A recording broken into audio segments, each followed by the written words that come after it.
Hello, and welcome to week number 3 and chapter 4. We are going to be looking at the neural conduction and synaptic transmission, chapter 4. Before we get started, what I want to highly recommend for you is that this chapter is probably the most detailed chapter in the entire book. But just like chapter 3, which was on neuroanatomy, it's absolutely essential that you understand the neuroanatomy and the neurophysiology, because every chapter after this will build upon the concepts that we cover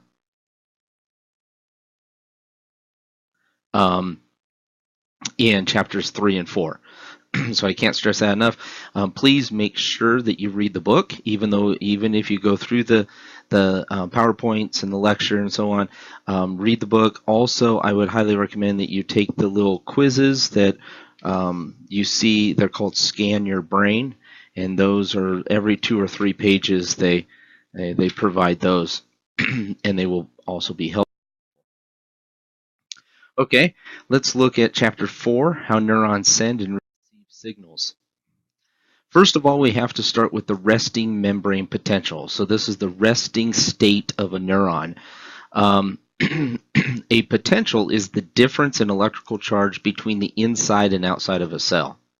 Your author will go into the microelectrodes, what they call microelectrodes, and this is how we've identified, because we can now put an electrode inside a neuron and then keep one on the outside of the neuron, and therefore we're able to look at the difference between the two. And what we've discovered is that the inside of the neuron is negative with respect to the outside, and to be more specific, it is negative 70 millivolts. Okay, so the membrane is polarized, which means it does carry a charge. That negative 70 millivolts is the resting membrane. So some factors that keep it at that negative 70 millivolts. One of those is random motion, and the other one is electrostatic pressure. Think about random motion in the case of if there's a lot of something on the outside and a little bit in the inside, those molecules or whatever they are, they want to go inside. Okay, that's random motion. Electrostatic pressure means that opposites repel and the opposites attract and like objects repel. So you have sodium chloride, which is our salt. Sodium is positive, chloride is negative. Those are opposite, and so they are attracted to one another. So if you have a very positive environment and you have a negative ion, that negative ion is going to want to stay in that positive environment. Also, at the bottom there, we have selective permeability to certain ions. Remember how we talked about the blood-brain barrier, and those are the blood vessels. Okay, and we talked about how the cellular structure was that they were tightly packed so that only small molecules could pass through the blood vessels. And then we talked about the bilipid layer, which was the membrane of a neuron, and how that was densely packed as well. And remember, we said it was selectively permeable, okay, which means only so many things can pass through a neuron. And again, they're going to have to be very, very small, and then they have to flow through those ion channels, which we'll discover in a little bit. And then you have the sodium-potassium pump. And we'll talk a lot more about this in the next few slides. But what it's doing is it is pumping sodium and potassium back and forth through the cell membrane, through the neuron membrane, to keep the homeostasis of that neuron. So at rest, it's negative 70 millivolts. The contributing factors here, you have sodium. So from now on, you'll see Na+. Chloride, Cl-, potassium, K+, and then you also have negatively charged proteins, which are called anions. And notice the charges. Okay, it's going to be very important for you. Sodium is positive, chloride is negative, potassium is positive, the anions are negative. Okay. Ions move in and out through ion-specific channels. It says here potassium and chloride pass readily through there, so that means that they have a molecular structure, or they're small enough that they can readily pass back and forth. But that's not the case for sodium. Something needs to happen in order for sodium to come into the neuron. And then anions are just too large, so they're trapped inside. Okay. So let's go through our electrostatic forces and our concentration gradient when we speak specifically of these molecules. So you're looking at sodium again. Okay, so sodium here is driven by both electrostatic forces and its concentration gradient, and it will be much more evident for you when we get to the diagram here in a little bit. But what this is saying is that there's a lot of sodium on the outside, a little bit in the inside, so it wants in. Sodium is positive. We know that the resting potential for a neuron is negative 70 millivolts.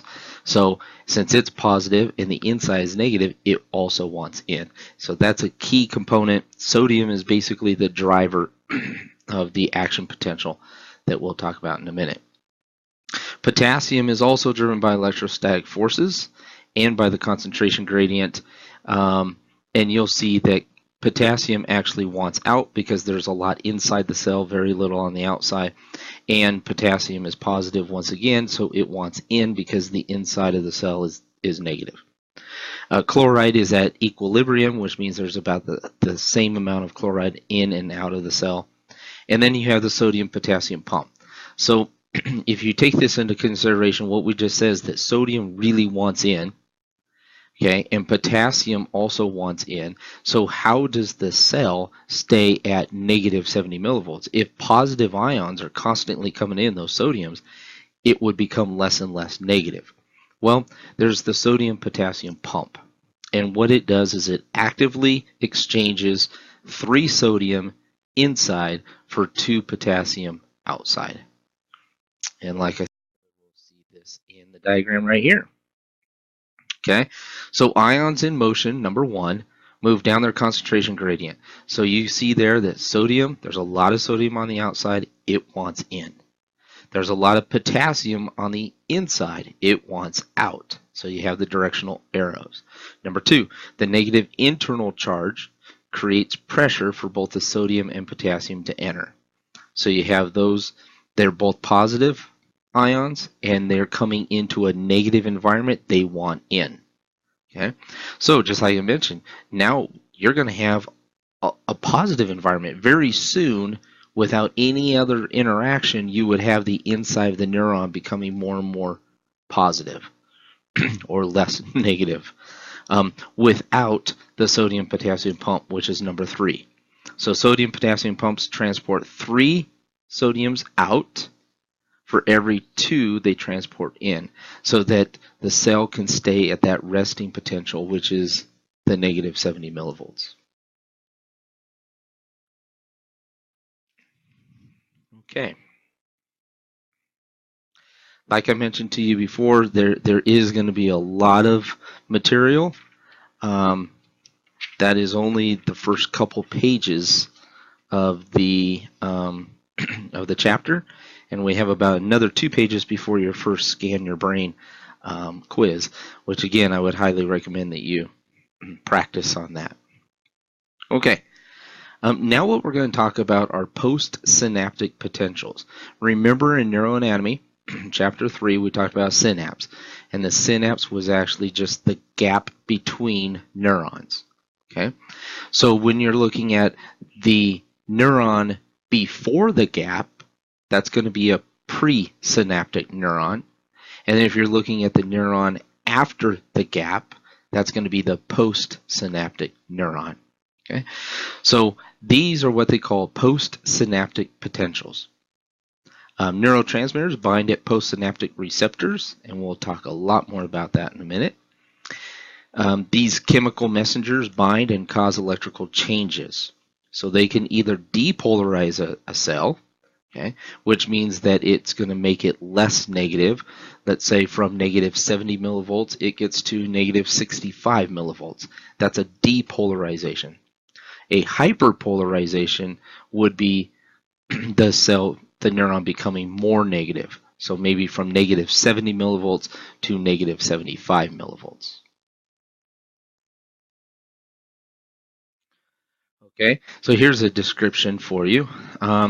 You're looking at the very top an EPSP. See how it's causing it to be less negative, so it depolarizes. And remember, an EPSP, that is an excitatory postsynaptic potential. E is excitatory postsynaptic potential, which means that it is becoming less negative. An IPSP is an inhibitory postsynaptic potential. In this case, it's going to cause it to become more negative. So it's at rest at negative 70 millivolts. The IPSP hits, and it actually makes it more negative. Okay? And then at the very bottom, you have an EPSP and an action potential. Why is an EPSP called excitatory? That's because an EPSP causes that depolarization from negative 70 to negative 65. If it hits negative 65, that is the threshold of excitation, then the neuron will fire an action potential. And you can see that action potential goes all the way up to positive 50 millivolts. Very, very, very steep depolarization. Okay? And then it falls back down, becomes slightly hyperpolarized for just a millisecond, and then goes back to its resting state. And we'll talk more about that in a minute. Okay, EPSPs and IPSPs travel passively from their site of generation, and they're graded, which means that they start off strong and they can become more and more weak as they travel. Okay. One EPSP typically will not suffice to cause a neuron to fire and release a neurotransmitter. Again, going back to our neuroanatomy chapter, I mentioned to you that in your book you have diagrams that show two neurons interacting with one another. And that is never the case in the human brain. You're looking at thousands of neurons interacting all at one time with one another. So you're looking at the possibility of hundreds and hundreds of EPSPs and IPSPs occurring at the same time. In order to generate an AP, or an action potential, the threshold of activation must be reached near the axon hillock, and that is the negative 65 millivolts, just like I mentioned in the previous slide. Okay, so how does this happen? You have excitatory postsynaptic potentials and you have inhibitory postsynaptic potentials. Well, you can think about it as a summation, okay? And they summate in space and in time. Spatial summation is the integration of events happening at different places. So if you have two EPSPs that are very close together, let's say that they're both going from axon to a soma, so they're axosomatic, they're right next to each other, then that's going to increase the likelihood of an action potential since they're both EPSPs. If they're both IPSPs, that neuron is probably not going to fire. What about in time? What about if you have two EPSPs and they fire very, very quickly? One fires and the other one fires right behind it. Highly likely, again, for an action potential because of the depolarization caused from that EPSP. Okay, so think about hundreds and hundreds of these EPSPs and IPSPs, and it all depends on where they are, where they're influencing that neuron, that postsynaptic neuron, in space and in time as they're firing. Here's a great diagram for you. The three possible combinations of spatial summation on the left-hand side. Notice the presynaptic neurons, or the axons. These are all axosomatic connections, as you can tell, because the axon is coming down and then influencing the cell body, which is a soma. So you have A and B A and B are both excitatory. A and B summate. And look at that. Negative 70 goes to negative 65. You're probably going to have an action potential. C and D are both inhibitory. And so you have a very steep hyperpolarization. That neuron is not going to fire. At the very bottom, now you have an IPSP and an EPSP, and those are going to cancel each other out. So that would be like C and B or A and D, probably going to cancel each other out. On the right side, the two possible combinations of temporal summation. Now here, two EPSPs elicit in rapid succession. So you see that where you have negative 70, you have an EPSP, it looks like it might go to negative 68. And then it comes back down a little bit, and then another one fires right behind it. If it does so, it's highly likely that it's going to hit that negative 65, and therefore an action potential. And then at the bottom, the reverse is just the exact opposite, because you have two IPSPs, and now you have a very steep hyperpolarization. Neuron is not going to fire. Okay. All right.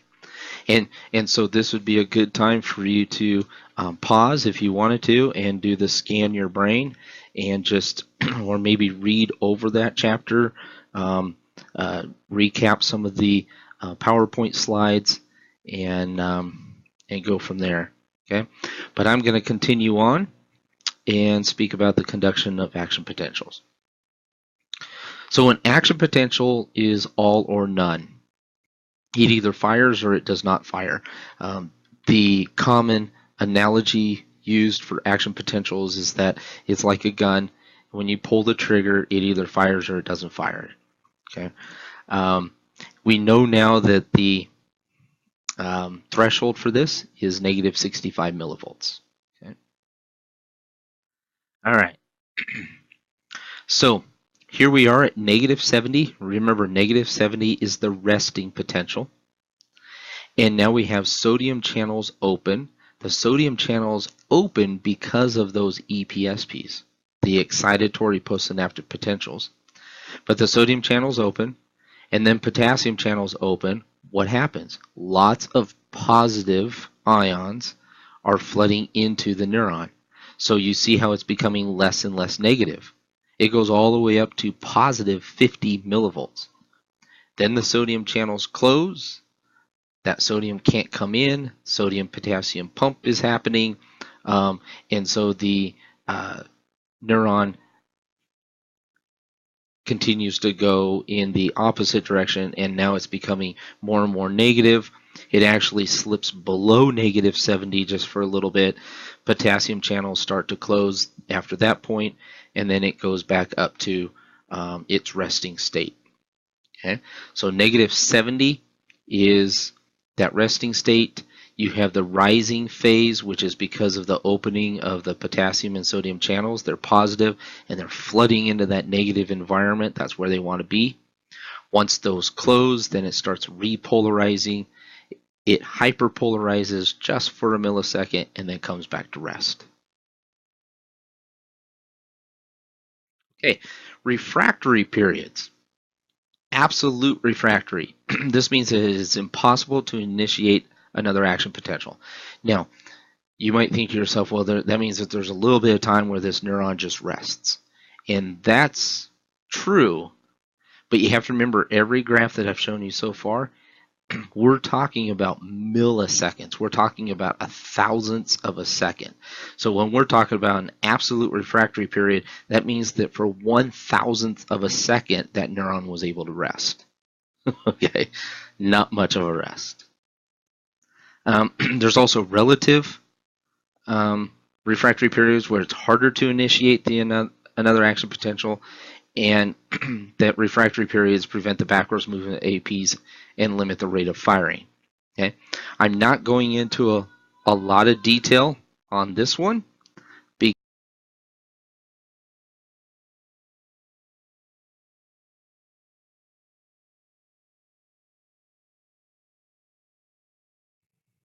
Okay. The difference between postsynaptic potentials and action potentials. Okay, so EPSPs, IPSPs. Remember how I mentioned they were decremental. They lose their strength over time. They're very, very fast. In fact, we're always talking about milliseconds in this, but we're talking about even faster than that. Some people see them as even being simultaneous, and they're passive. Energy is not used. For action potentials, they are non-decremental. They're all or none. Okay, they fire or they do not fire. Conducted more slowly than PSPs, and they do require energy to work. Okay, another recap here. So let's go through the diagram. Number one, a postsynaptic potential is elicited on the cell body and dendrites. Okay, and it is a postsynaptic potential, it says. Number two, this postsynaptic potential is conducted decrementally to the axon. Number three, when the summated PSPs exceed the threshold of excitation of the axon. Remember, there could be 3 EPSPs, and so of course it's going to be very easy to meet the threshold. Maybe there's 2 IPSPs and 1 EPSP, but they're spaced out differently, and one is closer to the axon hillock, and so there's lots of other possibilities, but nevertheless they summate. The action potential is conducted non-decrementally down the axon to the terminal buttons. That's number 4. And then finally, number 5, arrival of the AP at the terminal button triggers exocytosis, which means that is the release of neurotransmitter. Okay. Axonal conduction, passive conduction occurs along each myelin segment. We know what those are now. Many of the axons are covered in myelin. That's why they're white. They look white. And in the central nervous system, remember they were oligodendrocytes. So one segment of, or one oligodendrocyte had many segments of myelin. And between those myelin sheaths, okay, are called nodes of Ranvier. In myelinated axons, instant conduction along myelin segments results in faster conduction than in unmyelinated. Okay? So basically you have very long axons and very short axons. Very long axons, whether covered in myelin or not, are going to take a little bit longer than a very short axon, but for the most part, covered in myelin, they're going to be quicker. Okay, conduction will be quicker. Now, conduction in interneurons is typically passive and decremental. Now, and remember, interneurons, we had unipolar, bipolar, interneurons. Those interneurons, it's basically like just like dendrites and a soma. Okay, so they don't have this very long axon. They're going to be communicating very, very quickly. Okay, I just put this in there. This is not, you're not going to be tested on something like this, but I thought it was key. I liked how the author mentioned that a lot of what you're seeing in your textbook is based on a squid motor neuron. Squid motor neurons are very, very large neurons, so they're easy to experiment with. They're easy to visualize, but that's really not a good example of a cerebral neuron. They are very, very complicated, and so it's just important for you to know that the descriptions that I've given you, the definitions that I've given you, they're not always that way. Action potentials are not always conducted from the soma down the axon to the terminal buttons. Sometimes they move up the axon. Sometimes dendrites actually send action potentials. But it gets very, very complicated speaking of it in those terms. And so the author just tries to keep it simple for you. Okay, so it's important to know, but don't focus too much time on that section at all. Okay, in many other areas of your book, you're going to hear the term electrochemical signals. Electrochemical signals. So a neuron communicates electrochemically. All right. Everything that we've just talked about was the electrical process of communication. Now what we're going to start is the chemical nature of the communication. So this is synaptic transmission, okay, where we're going to actually see the neurotransmitters being released from a presynaptic neuron into the cytoplasm, picked up by a postsynaptic neuron, and then the full cycle. All right. These synaptic transmissions are mostly viewed in axodendritic connections. Okay, so that is just an axon influencing a dendrite, so axodendritic. But remember, you can have axo-axonic, you can have axosomatic. All right. There's also directed synapses, which the site of the release is in very close proximity with the axon and the soma. And then you have non-directed synapse, where the site of release can be distant from one another. And we'll look at that in just a minute in a diagram. Okay, so here's a little bit more of the anatomy. You have microtubules, you have the synaptic vesicles. Those actually house the neurotransmitter. They run down the axon to the terminal button that you see here. And then you have the presynaptic neuron, the synaptic cleft or the synapse, and then the postsynaptic neuron. And on here they're listing as the membrane. As far as the Golgi complex, right, and those kinds of things, I mentioned to you that you didn't have to understand. So you don't have to look into mitochondria and the DNA and that kind of thing. Okay.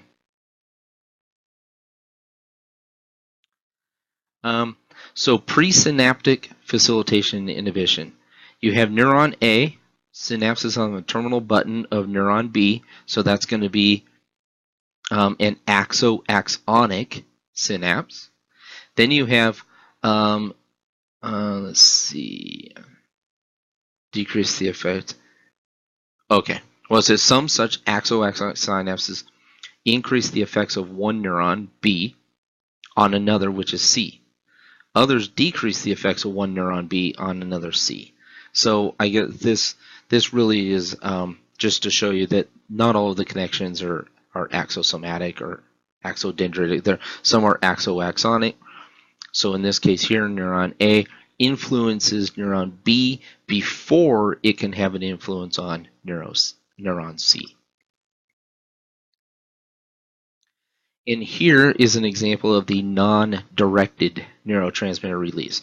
These are called varicosities, and so the neurons are released from those, and they're very widely dispersed. We don't view these most often.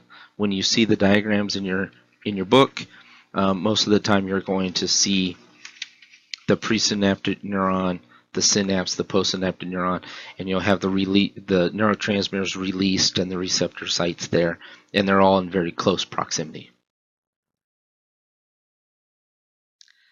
Neurotransmitter molecules, some are small, some are large. Okay. The small ones are synthesized in the terminal button and packaged in the synaptic vesicles. I mentioned that those are like little fluid-filled sacs that house the neurotransmitters. The large ones are assembled in the cell body, packaged in vesicles, and then transported to the axon terminal. So small ones are actually synthesized in the terminal itself, the large ones in the cell body. Exocytosis is, again, the process of neurotransmitter release. You'll also notice we have so many words in here, so many definitions, and many of these words are very, very long. So that's why you'll see these acronyms pop up a lot. And hopefully by doing the voiceover PowerPoints, I'm helping you so that you see NT and you're like, oh my gosh, what in the world is that now? Okay, so NT, neurotransmitter, you're looking at AP, action potential, and I'll do my best to make sure that you have clear definitions for all of these. The arrival of the action potential at the terminal opens voltage-activated calcium channels. So now we're dealing with calcium, Ca2+. Again, it's a positive ion. The entry of calcium causes vesicles to fuse with the terminal membrane and release their contents. see that right here. So you have the vesicle, and it comes into contact with the presynaptic membrane and then releases that neurotransmitter into the synapse.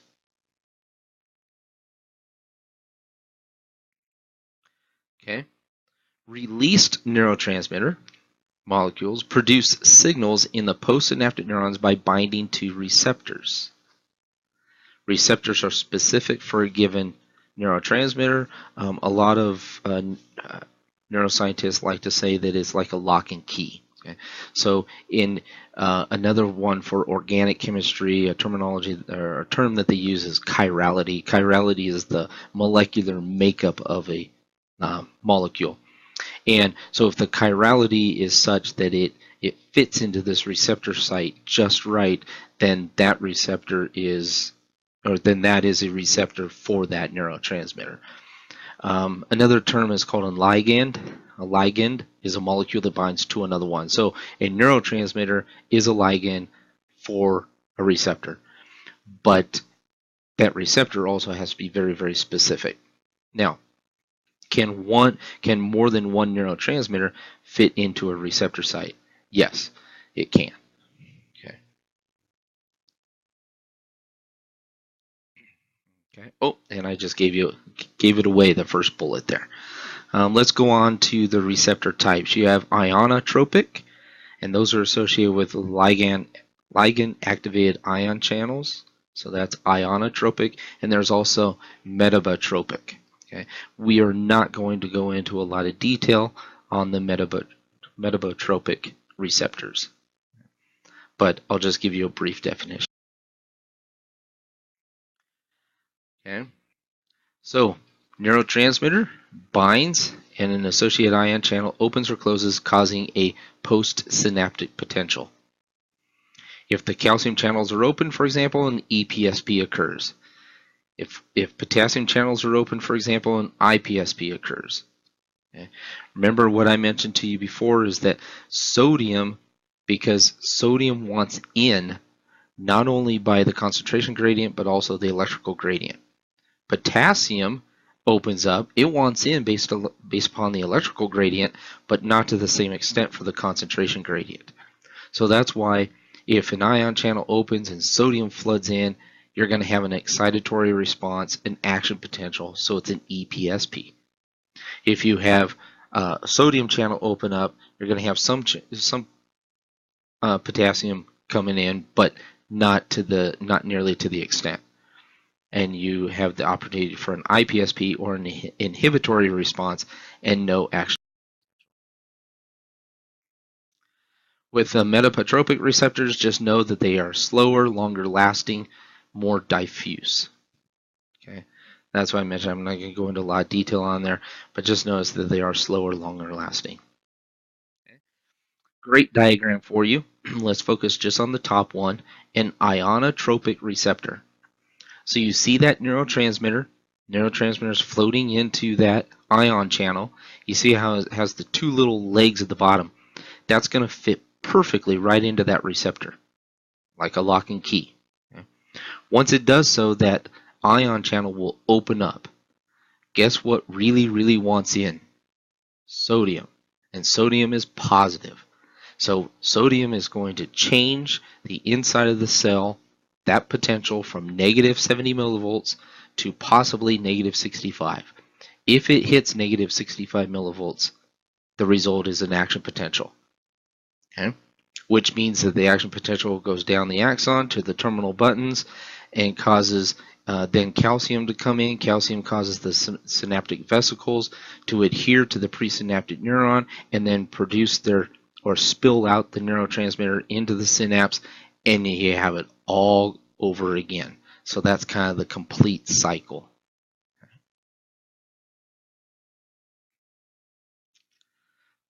So now what can happen to neurotransmitter once it is released into the synapse? Okay. Well, it can be taken back up or absorbed by the presynaptic neuron, and that's called reuptake. And then it's recycled and just more neurotransmitters used. Or it can go through enzymatic degradation, which means that an enzyme hits the neurotransmitter, breaks it up into smaller molecules, and most of the time those smaller molecules are also absorbed into that presynaptic neuron to therefore make more of the neurotransmitter. So we're looking at reuptake and enzymatic. Another picture for you. So the neurotransmitter comes out of the synaptic, or comes out of the vesicle on the presynaptic neuron. It falls into the receptor site, fits like a lock and key. But if all those receptor sites are full, then it's going to float around the synapse and then be reabsorbed by that transporter, and that's reuptake. On the right-hand side, you can have the enzyme, and those enzymes attack the neurotransmitter and tear it into smaller pieces. But most of the time, those smaller pieces are also reabsorbed by the presynaptic neuron. Okay, another thing, it's really fascinating for me. I hope it's fascinating for you as well, to realize how new of a science. I mean, you're studying something that was really impossible to study before the 60s or 70s. Okay, and that was just because of technology and so on. But as the technology increases, as these neuroscientists find out more and more information, the science is changing all the time. And you'll notice that in many of the references in your book, the references are 2013, 2014. They're only a few years old, couple years old, okay, for a lot of this. So you can think to yourself, 5 years ago, when Pinnell was putting out his textbook, he may not have, and I believe so because I've used Pinnell in the past, he did not talk about these gap junctions. He did not talk about gap junctions. So this is how new this concept is. Okay, so it says astrocytes. Remember, astrocytes were glial cells, right? They appear to communicate and to modulate neuronal activity. In chapter 3, we talked about glial cells and how important they were for keeping neurons fixed in this, like acting as scaffolding. And then we talked about how they can also, through microphage characteristics, and they can actually eat, dead neurons, and they had all these other functions. Okay? But astrocytes can also communicate. And some of the communication is through gap junctions between cells. So here's a diagram. Okay, everything that we've talked about so far was presynaptic, synapse, open gap, postsynaptic. Okay, these now are where it's the membrane between two neurons separated by these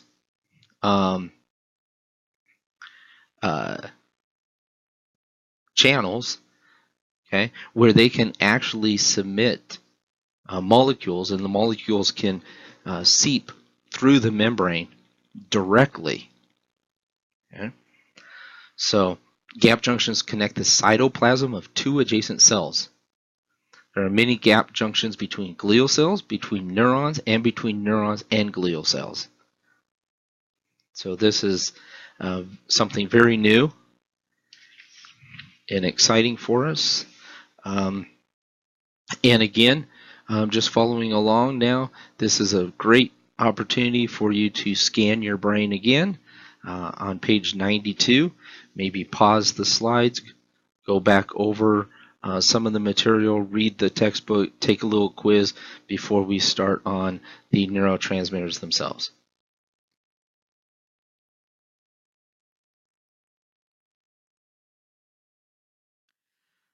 Okay, let's discuss the different classifications of neurotransmitters. You have the amino acid neurotransmitters. These are developed from protein to amino acids. They're usually found at fast-acting directed synapses. Remember, not those of varicosities, but the directed synapses. Glutamate is one of these amino acid neurotransmitters, and it is the most prevalent excitatory neurotransmitter. You also have GABA. GABA has a very long name, so they provide you an acronym for it, and it is the most prevalent inhibitory neurotransmitter in the CNS. And then again, you have aspartate and you have glycine. So those are the 4 amino acid neurotransmitters: glutamate, GABA, aspartate, and glycine. Will you see these again? Absolutely. In subsequent chapters, they're going to come back. They're going to already think that you know what GABA is. You know what GABA does. Okay, so it's very important to have a basic understanding. The monoamines. Okay, these are neurotransmitters that are made from one amino group, mono one amino group. They tend to be diffused, okay, through those varicosities. You have the catecholamines, which consist of dopamine, norepinephrine, and epinephrine. Okay? And then the endolamine is going to be serotonin. Lots and lots and lots of research on these guys. You are going to hear dopamine, norepinephrine, epinephrine, serotonin throughout the rest of this entire book. Okay? And then you have acetylcholine. And here's first identified neuromuscular junctions. I haven't given you a lot of function for these yet. Those will be in the following chapters. I'm just letting you know the different classifications for right now. Okay. Then there are also unconventional neurotransmitters. You have soluble gases like nitric oxide, carbon monoxide. Okay.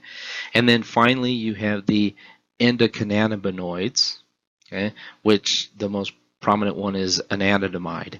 And so anandamide is very important for you to know because of the effects of THC, marijuana. And we'll talk a lot more about that. Okay, so those are all your small molecule neurotransmitters. You also have some large molecule neurotransmitters. And these are going to be the neuropeptides. You have endorphins, which is the primary. They produce analgesia. Receptors were identified before the natural ligand was. It was interesting because we identified that morphine had this major analgesic effect, and we found the receptor site for morphine before we found the receptor site for endorphins. And it was like, oh, guess what? There's a neurotransmitter in the brain, endorphins, that work just like this morphine substance for analgesia. All right, so here's our group. Again, amino acids. We have glutamate, the most excitatory neurotransmitter. You have aspartate, you have glycine, you have GABA, which is the most inhibitory neurotransmitter. Then you have the one group, or the monoamines, broken up into the catecholamines, dopamine, epinephrine, norepinephrine, and the endolamines, which is serotonin. You have acetylcholine, and then you have the unconventional soluble gases, nitric oxide, carbon monoxide, and then you have anandamide. Those are all small molecule neurotransmitters.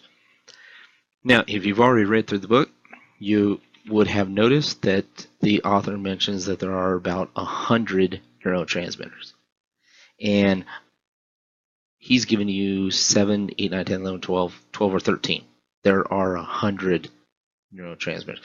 So again, this is just another way of identifying how we're trying to keep the material very, very manageable. Okay. And then the large molecule neurotransmitters are the neuropeptides. Some are pituitary, some are hypothalamic, some are brain gut, some are opioid, and then miscellaneous. The opioid I already mentioned to you with the anandamide. The hypothalamic, that means that they are influenced from the hypothalamus. Some are influenced from the pituitary gland. Okay. Here's another thing for you. The author doesn't go into a lot of detail on it, but I know you're going to come up with these concepts in subsequent chapters. If you have a receptor and that receptor is specific for dopamine, then that receptor is called dopaminergic. Okay, dopaminergic, or serotonergic, okay, or cholinergic for acetylcholine. So cholinergic receptor, serotonergic receptor, dopaminergic receptor. So when you see those terminologies, oh, well, that's a receptor site for dopamine. That's a receptor site for serotonin. Okay. Okay. This information here is best relayed, I guess, with the figure that you have in front of you, figure 4.17. And let's go through each one of these. Okay. So these are the 7 steps in neurotransmitter action. Number 1, the neurotransmitter molecules are synthesized from precursors under the influence of enzymes in that presynaptic neuron. Specifically here, we're looking at a directed synapse because we're looking at an axon. Now, we don't know. We know that the axon is the presynaptic neuron. We don't know what the postsynaptic neuron is. This could be to another axon. This could be to a soma. This could be to a dendrite. Number 2, the neurotransmitter molecules are stored in vesicles. The neurotransmitter molecules then leak from their vesicles and are destroyed by enzymes in some cases. Number 4, action potentials cause vesicles to fuse with the presynaptic membrane. We know that calcium plays a large role in that. And then number 5, released neurotransmitter molecules bind with the autoreceptors and inhibit subsequent neurotransmitter release. That's something that we haven't talked a lot about with the autoreceptor. But what an autoreceptor does is it actually tells the presynaptic neuron to not produce as much of the neurotransmitter. It's saying that if there's enough neurotransmitter out there to be torn apart by the enzymes, the enzymatic degradation, and to also fill the receptor sites on the postsynaptic neuron, and there's still enough out there, then if it affixes to an autoreceptor, it tells the presynaptic neuron, okay, don't produce as much of this neurotransmitter. Number 6, release neurotransmitter molecules bind to the postsynaptic receptors, and again, like a lock and key. And then number 7, release neurotransmitter molecules are deactivated by either reuptake or enzymatic degradation, which we just discussed. Okay, so if you first understand those 7 steps in neurotransmitter action, then you can understand what psychopharmacology is really about.